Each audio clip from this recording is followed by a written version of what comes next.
I love the concept of a Montessori treasure basket because so much of what a child needs is actually parts of the real world. Really, only 10%, about 10% of what a child is hungry to experience comes from toys, things that we purchase, things that Lovevery provides to you. The rest is happening in their environment.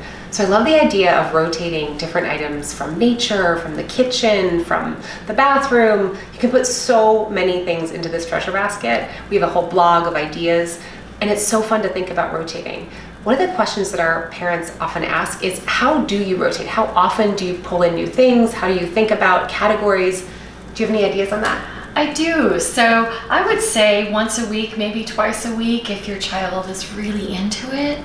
But putting anywhere from 3 to 5 objects in there that have some kind of theme to them. It might be themed around colors, things from the kitchen, things from outside. Just be careful to make sure that it's safe because they're likely to mouth them. And it will be so fun for them to, crawl up and find new things in the treasure basket.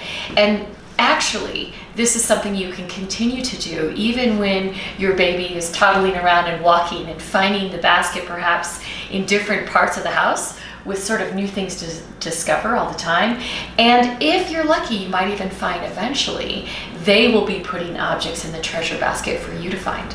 Yeah, and I want to add one more note about the safety thing, because that's the hard part about bringing things in from the real world. It's like a spatula has this kind of long stick and you're worried about your baby putting it into their mouth, or a pine cone has textures, you're like they're going to be mouthing it. I think just being really within hand's reach of your baby as they're exploring these objects is the answer. So we don't want to restrict them from being able to experience the real world, but if we can be right there available in case there's an issue, then that's the best route.